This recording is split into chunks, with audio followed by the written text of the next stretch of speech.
The way you begin the morning shapes the way you live the day.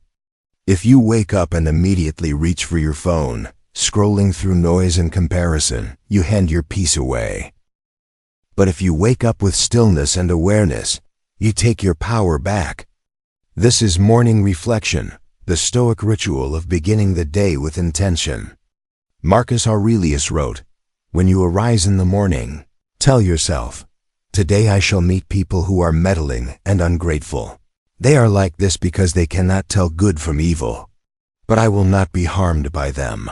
For we are made for cooperation, like hands, like feet, like eyelids."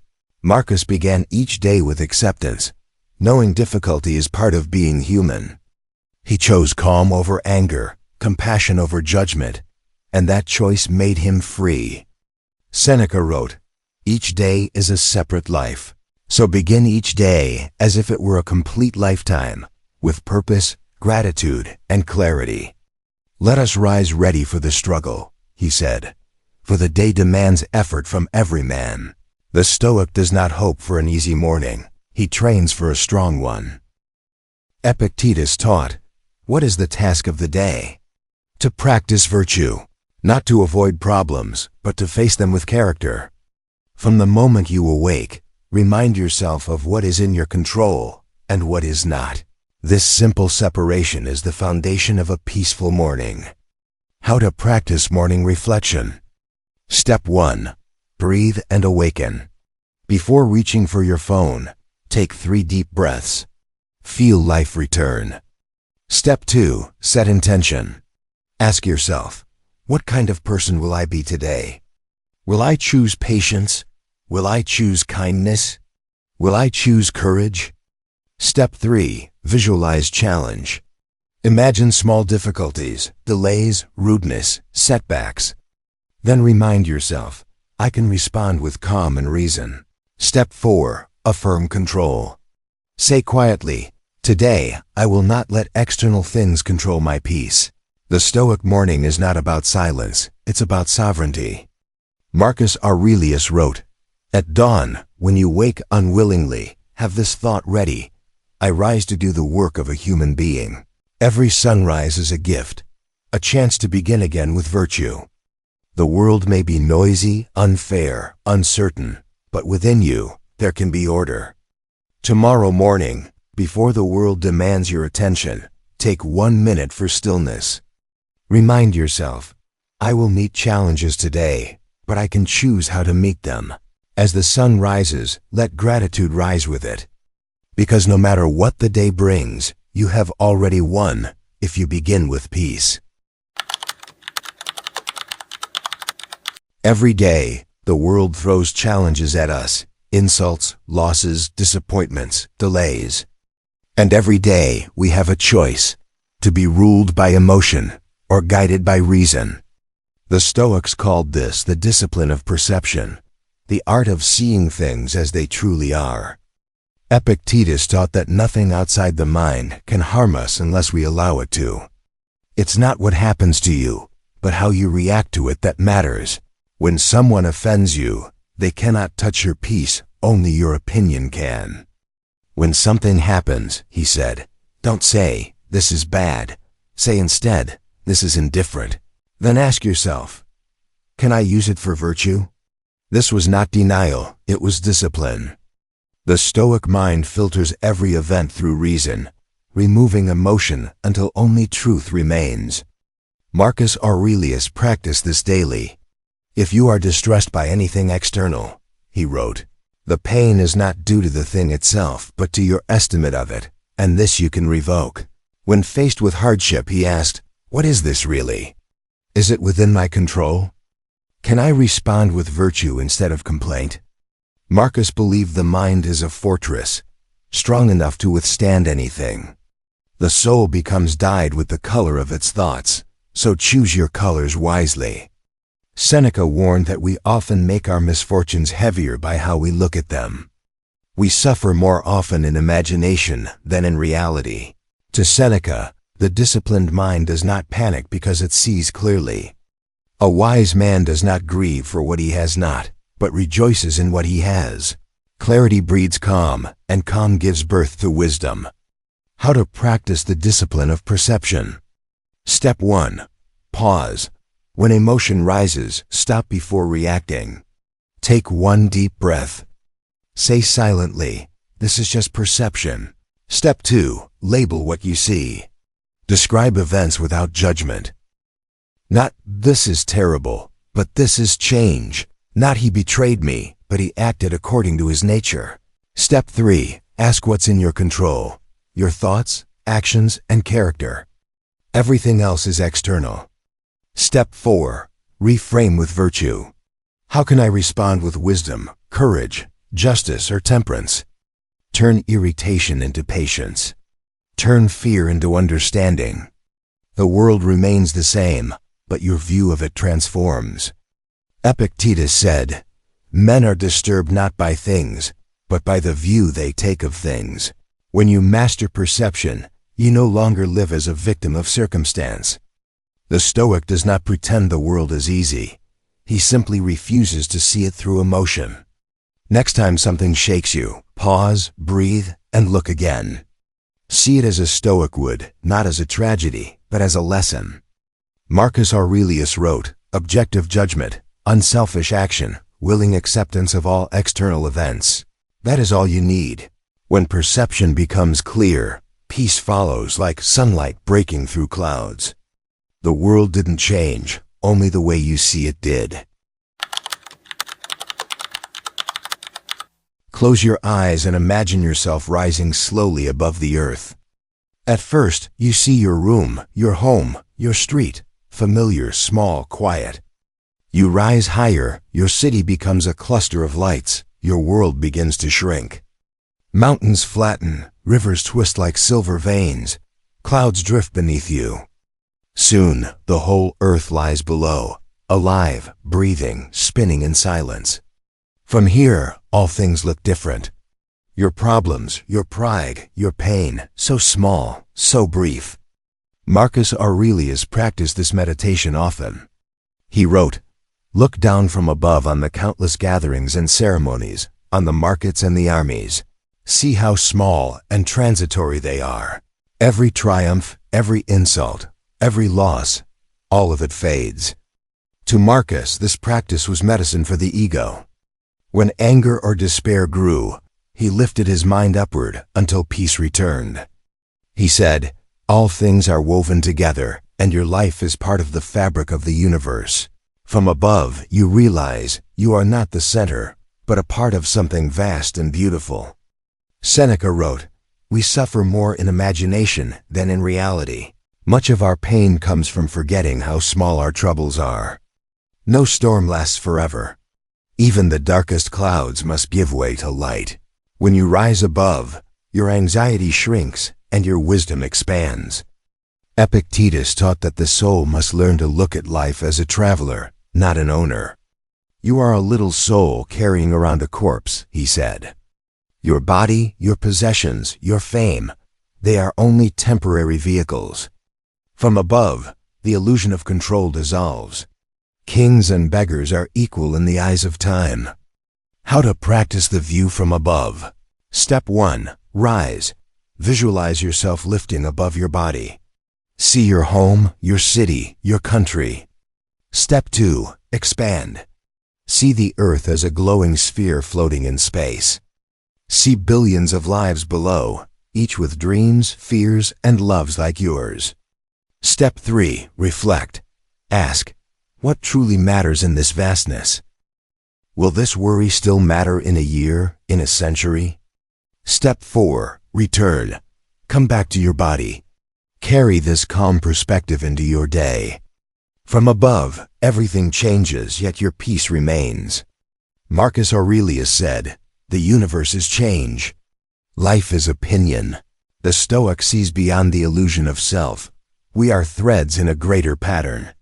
From above, no ego, no envy, no anger survives, only gratitude. When the world feels heavy, close your eyes and rise. See life as it truly is, fragile, fleeting, miraculous. Whisper softly, "I am a part of the universe, and the universe is within me."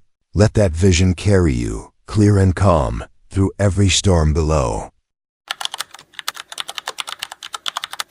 In a world chasing wealth, approval, and power, the Stoics chose something different: virtue. They believed that to live well is not to have much, but to be good. Virtue, to them, was not a word, it was a way of life. Epictetus said, "If you wish to be good, first believe that you are bad." He meant that wisdom begins with humility. No man is free who is not master of himself. Virtue is mastery, not over others, but over your own impulses, desires, and fears. Epictetus taught the four virtues: wisdom, courage, justice, and temperance, the pillars of a Stoic life. He said, "Don't explain your philosophy. Embody it. Action speaks louder than eloquence." Seneca wrote, "The happy life is one that is in harmony with its own nature." Virtue is not a set of rules, but living in alignment with reason and nature. No man can live happily who is enslaved to himself. Virtue means integrity, doing what is right, even when no one is watching. Seneca said, "It is not the length of life, but the depth of life that matters." Marcus Aurelius measured success not by victory, but by virtue. He wrote, "Waste no more time arguing what a good man should be. Be one. The only thing in your control," he said, "is your own conduct. If it is not right, do not do it. If it is not true, do not say it." Virtue is a compass, a quiet guide through chaos. As long as you act with wisdom, justice, courage, and self-control, you are at peace. Virtue is not built in a day, it is practiced in every choice. Step 1. Reflect on the four virtues: wisdom, courage, justice, temperance. Step 2. Observe your reactions. Ask, am I guided by virtue or emotion? Step 3. Align intention with action. Do right even when unseen. Speak truth even when inconvenient. Step 4. Review each day. Ask, did I live with virtue today? If not, forgive yourself and begin again tomorrow. Seneca said, "Virtue is nothing else than right reason. Everything external can be lost, but character remains. Fortune gives and takes, fame fades, the body weakens, but virtue endures. No reward is worth the loss of your soul." Marcus Aurelius wrote, "The only wealth you keep forever is the goodness of your character." Each act of virtue is a victory of the spirit. When you make virtue your focus, you will find a peace no success can match. We live in a world obsessed with control over success, reputation, and outcomes. But the Stoics remind us that the more we cling, the more we suffer. True peace begins when we learn to let go of what was never truly ours. Epictetus said, "There are things that are up to us and things that are not." When something outside your control happens, it is not the thing itself that disturbs you, but your judgment about it. If someone insults you, it is not the words that wound you, it is your choice to be wounded. If you lose money, it is not the loss that hurts, it is believing wealth defines your worth. Detachment is not coldness, it is clarity. When you see things as they are, you stop letting them rule your peace. Marcus Aurelius found freedom in perspective.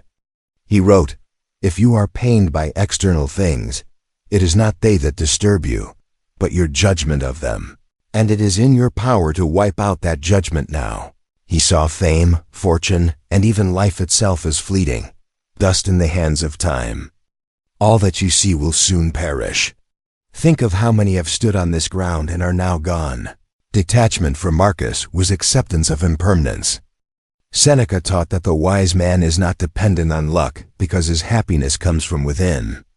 The wise man is content with himself. He can live without the gifts of fortune.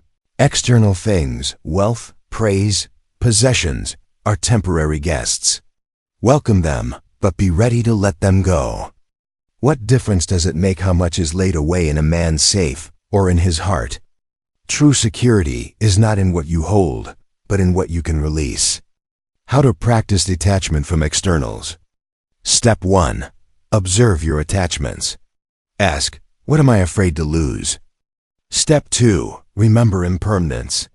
Everything you love will pass. This truth frees you. Step 3. Practice letting go in small ways. Skip one indulgence. Accept one loss without complaint. Remind yourself, this was never mine, only borrowed for a time. Step 4. Anchor yourself in virtue, wisdom, courage, justice, self-control. Epictetus said, "He who seeks to be loved by others places his peace in the hands of others." When you let go of externals, you take back your freedom. The world will still change, people will come and go, but your peace will remain. Steady like a mountain unmoved by the wind. When something slips from your hands, a plan, a moment, a possession, whisper softly, "This too is not mine." And in that whisper, you will find a calm no fortune, fame, or loss can destroy. As the sun sets and the world grows quiet, most people reach for distraction. The phone, the noise, the endless scroll. But the Stoics chose another path. They turned inward. For them, evening was not an ending, it was an awakening. This is evening reflection, the Stoic ritual of review, forgiveness, and peace. Seneca wrote, "When the light has been removed and my wife has fallen silent, I examine my entire day. I hide nothing from myself. I pass nothing by." He didn't reflect to judge himself harshly, but to understand himself honestly. What weakness did I overcome today? What impulse did I resist? And when I find fault, I forgive myself, but not without resolve. I will be my own judge, my own witness, and my own confessor, Seneca said. Awareness was purification. He ended each day lighter than he began. Marcus Aurelius, even after ruling armies and empires, spent his nights in reflection. He wrote, "Think of yourself as dead. You have lived your life. Now take what's left and live it properly." Each evening, he reminded himself that the day was gone and tomorrow not promised. But rather than despair, he found gratitude. Every night was a chance to realign the soul, to forgive, to refocus, and to rest in peace. Epictetus told his students, "Do not go to sleep without having examined your soul." Reflection strengthens character like training strengthens the body. Ask yourself, what did I do well today? What did I do poorly? What duty did I leave undone? If you find you have acted wrongly, correct yourself. If you have done well, be glad. Reflection is not guilt, it is growth. How to practice evening reflection. Step 1. Find stillness. Dim the lights. Put your phone away. Sit quietly and breathe. Step 2. Review the day. Walk through your day in your mind. What moments made you proud? Where did you lose patience or presence? Step 3. Learn and forgive. If you find a mistake, don't punish yourself, understand it. Say softly, "Tomorrow, I will do better." Step 4. End with gratitude. Thank life for one simple thing, a breath, a kindness, a lesson. Then let go, the day is over. You have lived it. Seneca wrote, "He who daily puts his life in order is never short of time." The Stoics did not end their days in regret, but in clarity. They laid down not just their bodies, but their burdens. Peace does not come from perfection. It comes from awareness. So tonight, before sleep takes you, turn off the noise and turn inward. Reflect, not to judge, but to understand. Say quietly, "I lived, I learned, I forgive. And now I rest." Then close your eyes and let the mind grow still, ready to begin again when morning comes. At the end of each day, or in the quiet of the morning, sit down with a blank page. This is your mirror, not of your face, but of your soul. The Stoics wrote to see themselves clearly, to question their motives, and to train their minds. Marcus Aurelius never intended his writings to be read by others. His book, Meditations, was his private journal, his dialogue with himself. He wrote, Waste no more time arguing what a good man should be. B1. These words were not meant for the world. They were a reminder to himself. Each morning and night, Marcus used writing to bring his thoughts back to center. He asked, "What is in my control? What am I afraid of? Am I living according to nature?" Through writing, he turned chaos into clarity. Seneca wrote letters to his friend Lucilius, but truly, he was writing to himself. He said, "Each day, acquire something that will fortify you against poverty, death, or misfortune." Writing for Seneca was mental training, a way to shape the soul. He believed that thoughts are like wild horses. Until we write them down, they run free. To write is to take the reins of your mind. Epictetus urged his students to record what they learned each day. He said, "Let silence be your general rule," or say only what is necessary, and write down your thoughts. He saw journaling not as a diary of feelings, but as a workshop for the mind. How to practice Stoic journaling. Step 1. Find quiet. Sit in silence, away from noise and screens. Have a notebook just for reflection. Step 2. Review or prepare. In the morning, write intentions. In the evening, write reflections.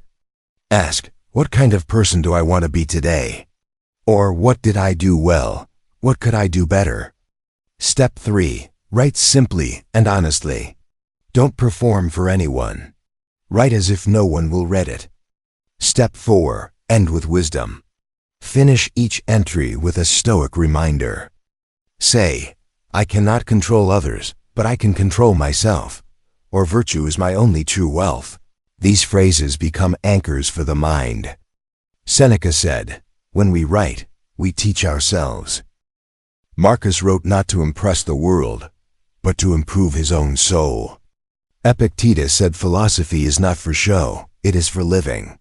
When you write, you are not recording your life, you are refining it. Each line is a mirror, each word a lesson, each page a step toward wisdom. So tonight, take a pen, write what you felt, what you feared, what you learned. And when you close the book, let your heart feel lighter. Everything unclear in the mind has now found peace on the page.